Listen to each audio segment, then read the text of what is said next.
What happens when the enemy you expected to collapse within days suddenly finds a commander who refuses to lose? That question has haunted Moscow for over 2 years now, and the answer is reshaping the entire war in ways most people still don't fully understand. If this video opened your eyes to something you hadn't considered before, take 5 seconds right now to hit that like button. Subscribe to this channel and share it with someone who needs to hear this story.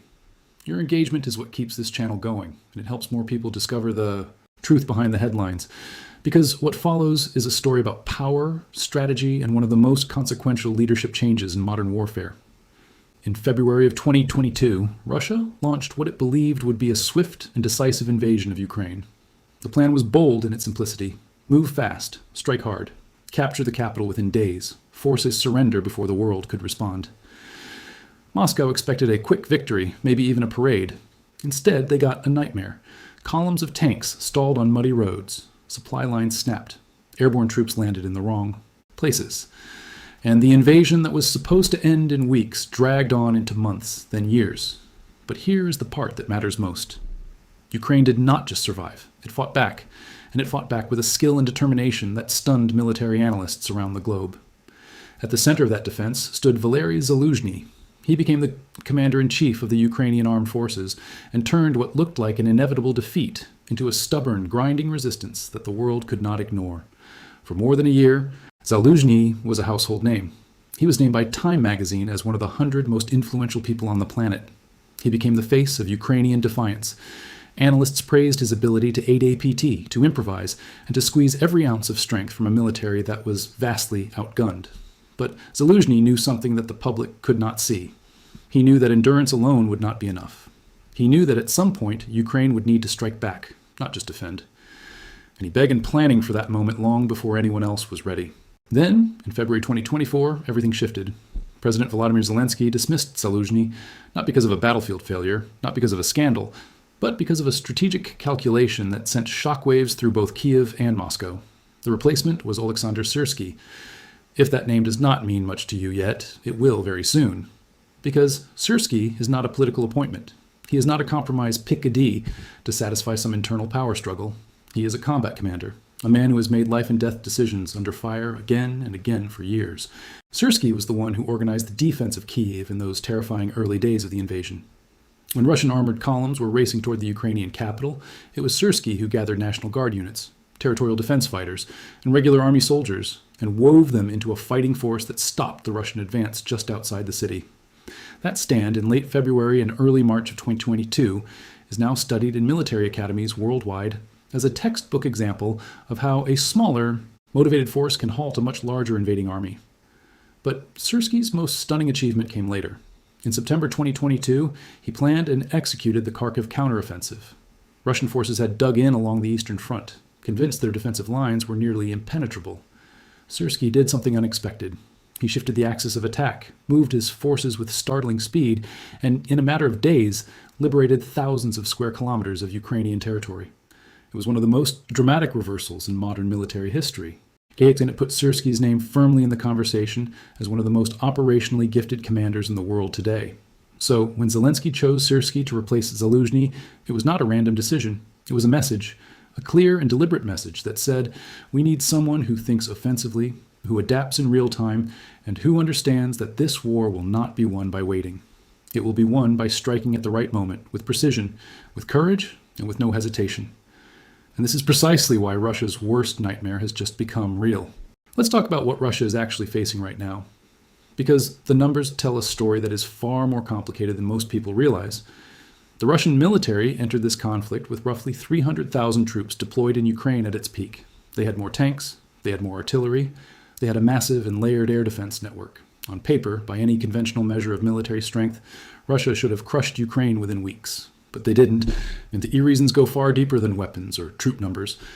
The problem lies in leadership, in morale, and in strategy. Russian forces have struggled with poor coordination between different branches of the military.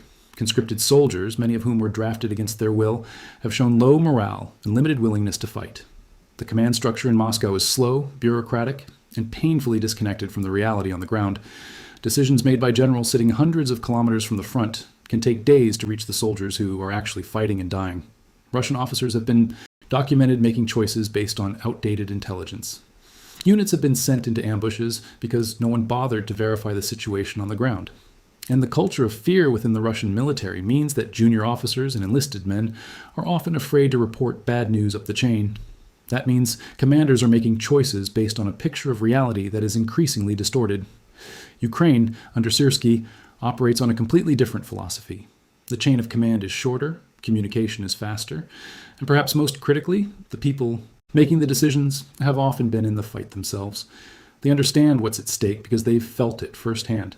This is not just a tactical difference, it is a fundamental strategic advantage, and Syrskyi knows exactly how to exploit it. Now let's talk about the numbers, because numbers don't lie. Since Syrskyi took command, Ukraine has demonstrated a renewed offensive capability that has caught many observers off guard. The Kursk incursion in August 2024 was perhaps the most striking example. Ukrainian forces crossed into Russian territory, established a foothold, and forced Moscow to divert troops from the critical front lines in Donbass to defend its own border. Analysts estimate that the Kursk operation involved somewhere between 10,000 and 15,000 Ukrainian Troop S. They pushed between 30 and 50 kilometers into Russian soil and captured hundreds of square kilometers of territory. The psychological impact on Russian forces was immediate and severe. Soldiers who had been told their homeland was safe, that the war would never touch Russian soil, suddenly found enemy forces operating inside their own country. For the Kremlin, this was more than a military setback. It was a psychological earthquake. It shattered the narrative that Russia was invulnerable, that its borders were impenetrable, that its citizens were safe from the conflict. And that kind of damage to a nation's sense of security is extraordinarily difficult to repair. Syrskyi understood something that many Western analysts initially failed to grasp. War is not only fought over territory, it is fought over perception. It is fought over what both sides believe is possible. When Ukraine crossed into Russian territory, it fundamentally altered the story of this entire conflict. It sent an unmistakable message. There is no safe zone. There is no invulnerable border. And there is no limit to what Ukraine will do to protect its people.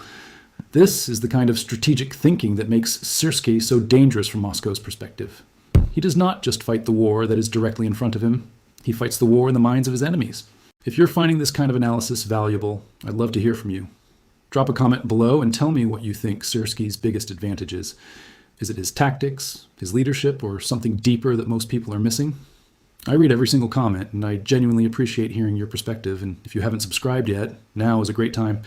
This channel is growing because of people like you, and your support means the world. Hit subscribe and turn on notifications so you never miss a video like this. But there is another dimension to all of this that often gets overlooked, and it is worth spending real time on. Syrskyi's rise is not just about military competence. It is about what he represents to the Ukrainian people and to the Western alliance that has supported them. Ukraine is fighting a war of absolute survival. Every single day, civilians are killed, cities are reduced to rubble, critical infrastructure is destroyed. And through all of that suffering, the Ukrainian people have demonstrated a resilience that has genuinely amazed the world.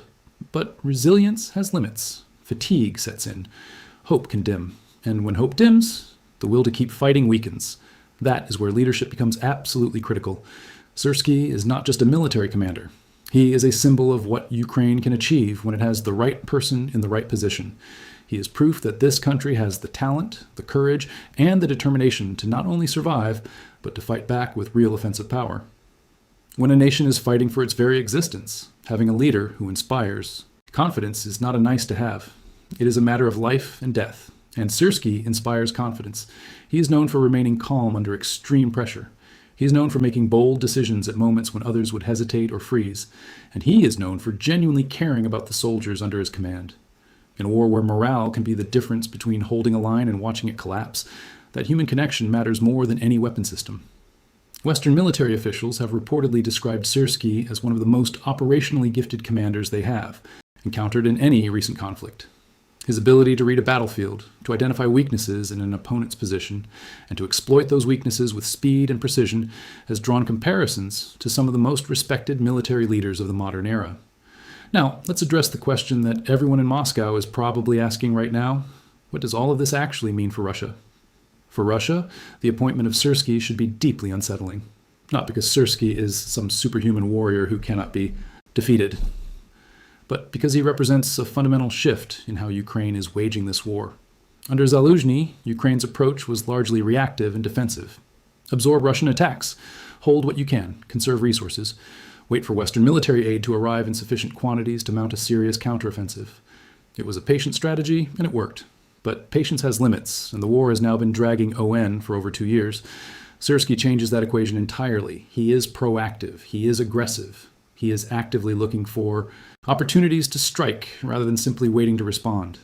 And Russia's military establishment is simply not built to deal with that kind of opponent. The Russian command structure was designed for a different kind of war. It relies on mass, on artillery superiority, on slow and methodical advances that grind down the enemy through sheer volume of firepower. When an enemy suddenly becomes faster, more creative, and more unpredictable, the entire system struggles to adapt. And adaptation, in wartime, is everything. There's also the question of Western support, which adds another layer of complexity to the situation. The United States and Europe have been Ukraine's primary source of weapons, intelligence, and financial assistance throughout this conflict. But that support has been anything but consistent. Political debates in Washington and Brussels have repeatedly threatened to delay or reduce military aid. The argument from Moscow has always been that if Russia can just hold on long enough, Western attention will shift to other crises, and Ukraine will be left to fight alone. Syrskyi does not have the luxury of waiting to find out if that argument is correct.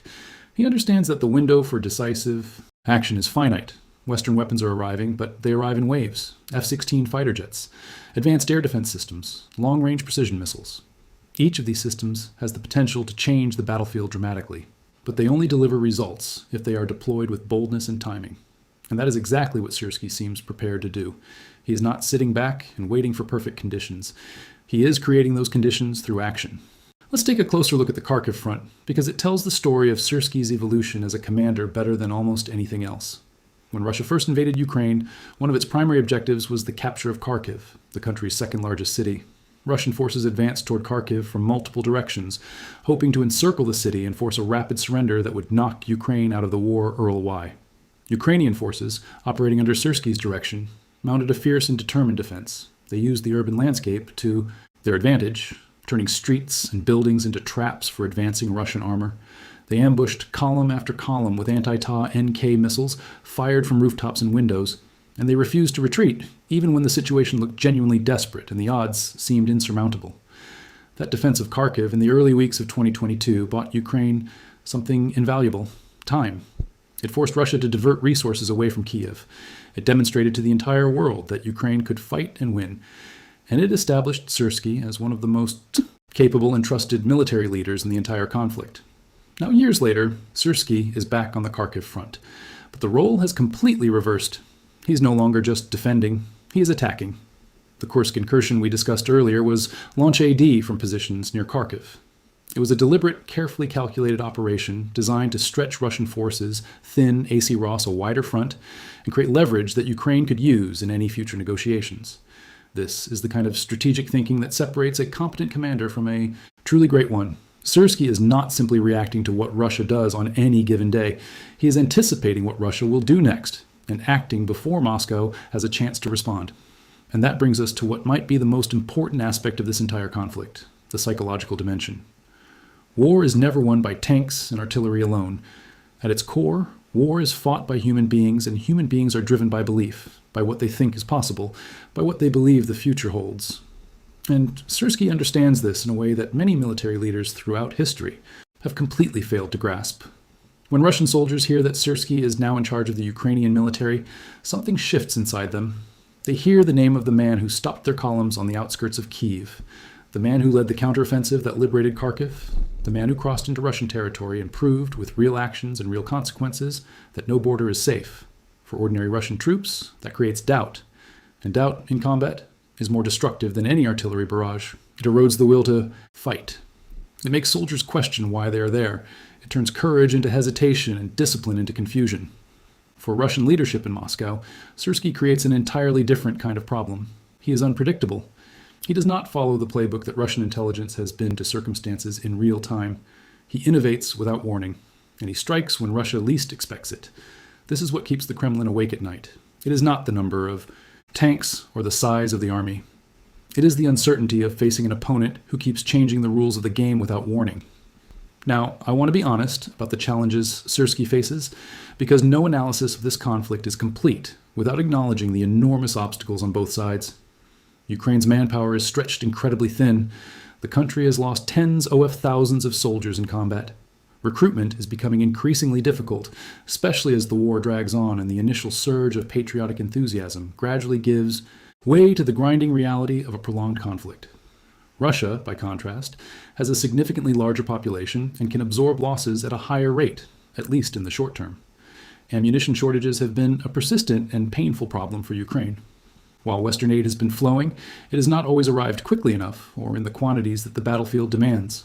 Artillery shells in particular have been in critically short supply at various points during the conflict, leaving Ukrainian forces at a disadvantage in the attritional battles that define much of the front line.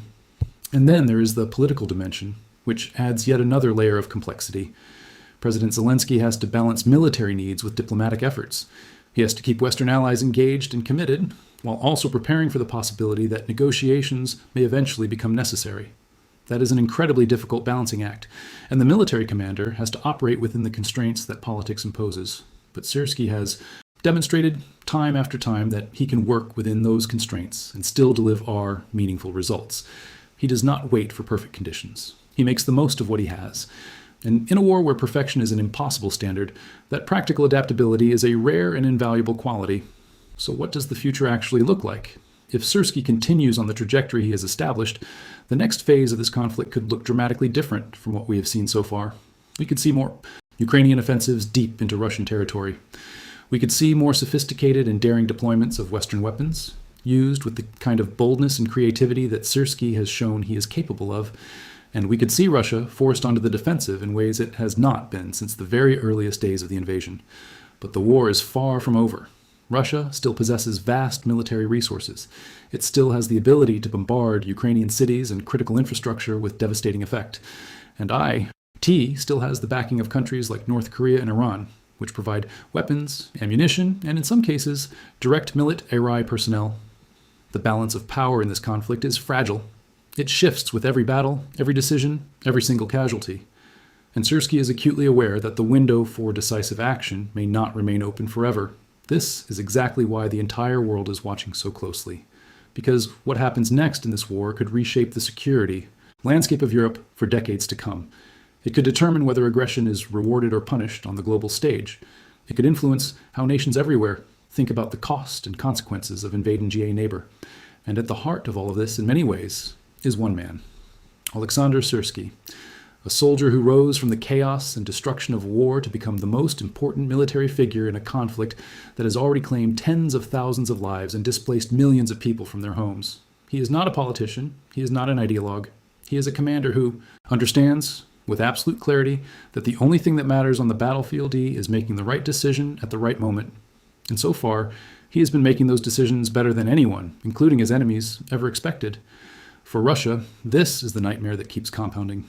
Not because Ukraine has some magical or insurmountable advantage, but because it now has a leader who refuses to play by Russia's rules.